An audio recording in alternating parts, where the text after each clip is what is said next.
Nous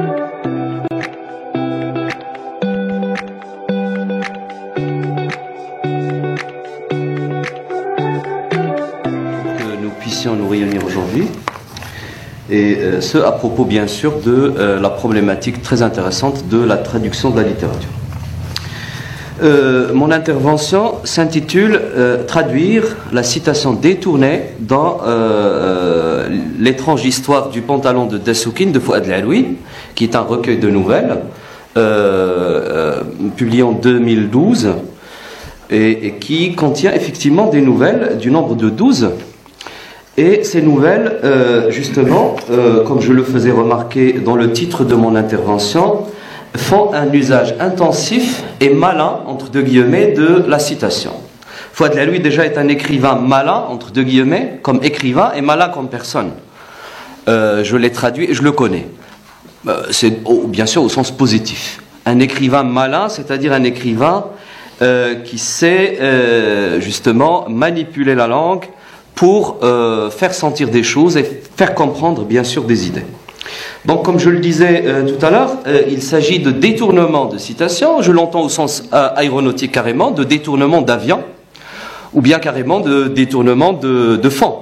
C'est-à-dire que l'auteur qui est Fouad El-Alwi, lorsqu'il emprunte une citation, il la détourne pour la réorienter et pour la diriger, justement pour créer un effet de sens toujours différent, toujours joueur, toujours intense, toujours, si vous voulez, je dirais bien, un sens qui crée une signification inédite dans le texte, bien sûr, où il figure. Bien sûr aussi, je suis toujours dans mon propos introductif. Fouad El-Alwi aussi traite de sujets très intéressants qui ont trait à la question de l'identité et de l'altérité. Et comme vous savez, lorsque j'emprunte une citation d'un auteur, c'est que je prends un bout de l'autre et je le mets en moi-même. Un auteur qui cite est un auteur qui emprunte une partie de l'identité de l'autre et qui la sème dans son texte, qui est censé, bien sûr, dire son identité à lui. Donc, il y a une certaine circularité dans le texte. Il y a d'un côté la technique, c'est-à-dire le détournement, et de l'autre, un impact. Le détournement n'est pas gratuit, le détournement sert le traitement d'un thème.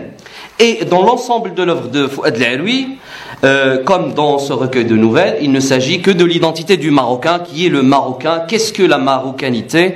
Et comme vous le savez, notre culture est traversée de plusieurs autres cultures, et aussi de plusieurs autres langues. Et donc, ce qui justifie au niveau à la fois esthétique et, je dirais bien entre deux guillemets, métaphysique ou bien idéologique, le recours à la citation et ce jeu, bien sûr, qui sert à la détourner, la dévoyer, en faire un usage à chaque fois nouveau. Ma communication normalement devait s'articuler autour de 3 points et ces 3 points sont sortis effectivement de la façon avec laquelle j'ai abordé le texte. Sachez d'ailleurs qu'il s'agit de ma traduction, c'est-à-dire que je parle en tant que traducteur et traducteur qui analyse sa traduction après coup. L'opération n'est pas facile, se critiquer soi-même ou bien s'évaluer soi-même n'est pas tout à fait facile, donc je pourrais être un peu subjectif, je pourrais être plus ou moins laudatif vis-à-vis de ce que j'ai présenté comme traduction, mais au fond, ce que je suis en train de faire ici, ou bien ce que j'ai fait dans la communication, c'est-à-dire l'article que j'ai proposé au comité de lecture, c'était effectivement d'examiner, au sens de Corneille, de l'examen d'une œuvre, c'est-à-dire le fait de la revoir des années après, parce que la traduction est sortie en 2018. Ça fait déjà 5 ans, ce qui me permet effectivement, qui me donne un peu de temps pour l'évaluer autrement.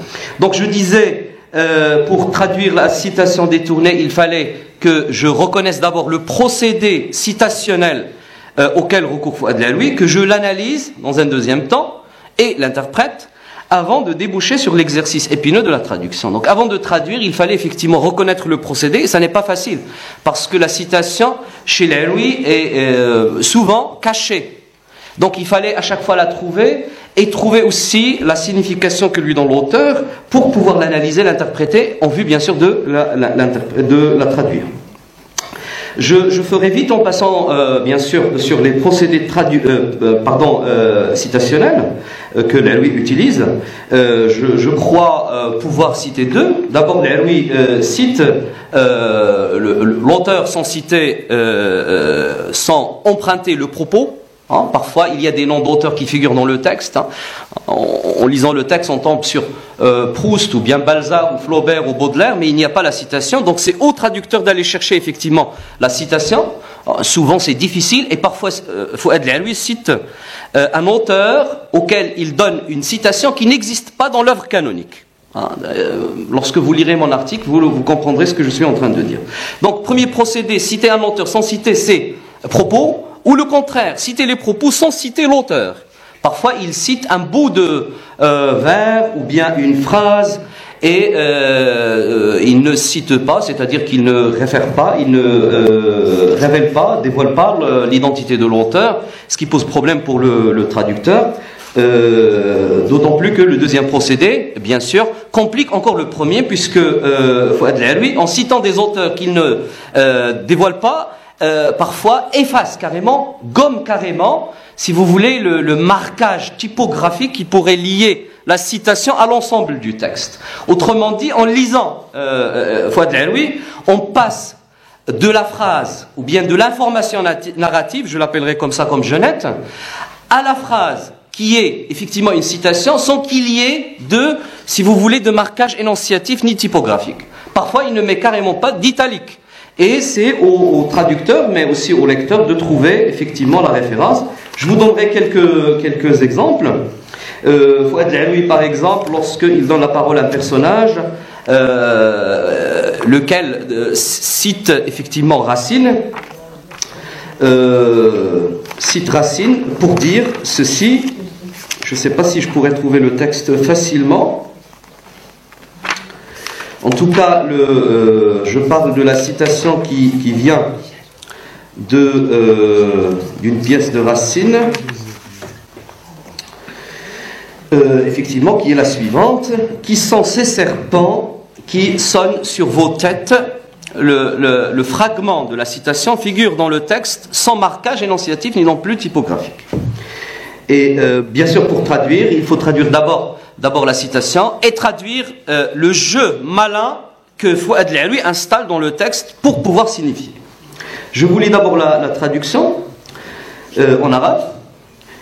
Asa an yufidaka dhalik an yufidak. Point d'exclamation. Man al-mutahaddith. Man alladhi yunadini. Liman hiya hatihi al-afa'i allati. 3 points de suspension. Autrement dit, le début de la phrase, ce que j'ai appelé tout à l'heure la phrase, plutôt l'information narrative, a trait à l'univers diégétique que Fouad El-Alwi a mis en place. Et puis c'est un personnage qui parle, et c'est un personnage en état, si vous voulez, de folie, qui ressemble en quelque sorte à l'autre personnage qui, du XVIIe siècle, prête sa parole au personnage de Fouad El-Alwi, en effaçant effectivement, bien sûr, le marquage typographique et énonciatif. Liman hiya hadhihi al-afa'i ou bien hadhihi al-afa'i allati. Un lecteur, bien sûr arabophone, ne pourra pas du tout se rappeler, ni non plus reconnaître l'emprunt, puisque la citation, comme vous le savez, Compagnon et les autres le disent, la citation fonctionne dans la langue, si vous voulez, dans la langue initiale. C'est-à-dire que je ne me rappellerai jamais Racine si je le rencontre, par exemple, traduit en anglais ou bien en allemand. La mémoire du lecteur fonctionne lorsqu'il lit dans la langue d'origine et non pas dans une autre langue. Et cela aurait bien sûr démoli le texte si j'avais par exemple laissé comme ça ma traduction. Donc il fallait que je recours, comme le disait Oussada tout à l'heure, à la note de bas de page. Et j'ai un point de vue absolument différent du vôtre. En tout cas, on pourra revenir à cela par la suite. Donc, parmi les solutions que je propose, enfin, ma communication elle est structurée sur 3 points. Et le troisième propose des solutions qui sont les miennes. Les solutions, bien sûr, c'est des solutions de pauvres parce que le traducteur est toujours pauvre devant le texte. Solutions de dernier recours parce qu'il n'y a pas d'autre solution. En traduisant, d'abord, j'ai un objectif qui est le fait de faire parler le texte en arabe. Mais à chaque fois que je découvre que le lecteur arabophone ne pourra pas déceler la source et la signification de la citation, je suis obligé bien sûr de recourir à ce pis-aller qui est l'ANDT, que je déteste bien sûr, parce que je crois qu'elle constitue, comme tu le disais tout à l'heure, un écran entre le lecteur et le texte bien sûr traduit. Je ne sais pas s'il me reste encore 3 minutes, Monsieur le Président. 3 minutes, 2 3 minutes. 3 minutes. Alors, je ferai vite. Donc, après le relevé de ces procédés, et il fallait que je me pose la question de leur fonction. Parce qu'un auteur n'emprunte pas et ne détourne pas une citation gratuitement. Il cherche toujours à créer un effet de sens, et cet effet de sens est censé être transmis et traduit. Sinon, il n'y a pas de traduction. C'est pour cette raison qu'en analysant et interprétant ces procédés citationnels de détournement, je me suis rendu compte que l'Alwi leur affecte bien sûr, ou bien leur donne plusieurs fonctions. Parmi la fonction la plus intéressante pour moi, c'est la fonction dramatique. Autrement dit, un personnage qui cite dans le texte de l'Alwi un écrivain d'autorité ne le fait pas justement pour le faire. Il le fait parce que, comme on le dit dans l'analyse des textes narratifs, parce que cette citation fait avancer l'action. C'est-à-dire qu'après avoir dit sa citation, il faudrait qu'il y ait une altération ou bien un changement au niveau, si vous voulez, du schéma narratif. Et donc, c'est cela que je devais chercher pour, bien sûr, pouvoir traduire le texte et ne pas laisser tomber, si vous voulez, cet effet qui fait avancer aussi l'action. Ou bien le récit. Par exemple, lorsque le personnage, dans une nouvelle, je ne vais pas citer la nouvelle, je vous dirai justement la chose comme ça pour vous donner la traduction, le personnage parle de plusieurs auteurs, c'est un personnage qui est en situation de rupture avec une femme, et au moment, je donnerai justement un fragment de la traduction, un personnage qui est en situation de rupture commence à se souvenir d'auteurs qui parlent de rupture et de séparation, et puis à un certain moment il cite un film dont le titre est Lost in Translation, et justement le personnage, bien le narrateur dans le texte dit, je le cite en arabe, استدعت الجملة نفسها بنفسها ليس في ذلك شك لقد رأى الفيلم مؤخرا. Le titre, ou bien le film lui-même, lorsqu'il figure dans le cours du récit, pousse le personnage à se décider à rompre avec la femme. Ce qui se dit juste après, en recourant à une autre citation de Marx. On passe d'un film, un film américain, à une citation de Marx. Le texte dit en arabe, من الذي قال هذا؟ من هو هذا الجلف؟ تراءت كلماته هو على منعطف الطريق. Il faut savoir terminer une grève et un paragraphe. Après, le personnage décide de terminer la relation, c'est-à-dire de rompre avec la dame ou bien avec la femme. Voilà, donc je donnerai juste 2 autres fonctions. La fonction parodique, parfois le narrateur ou bien l'auteur cite un auteur justement pour le détourner et pour le tourner en dérision, mais c'est toujours pour des besoins, je dirais bien narratifs ou bien narratologiques. Il y a une dernière fonction, la fonction heuristique. Parfois le narrateur cite un auteur. L'exemple que je donne ici dans mon article, c'est la citation de Pascal, lorsqu'il parle de ces mondes infinis. Le narrateur, en réécrivant ou bien en détournant la citation, essaie de montrer qu'il y a une certaine, si vous voulez, vacuité métaphysique dans le propos de Pascal, que lui, il rejette. Bien. Voilà. Donc, je vous remercie. Merci, Monsieur le Président.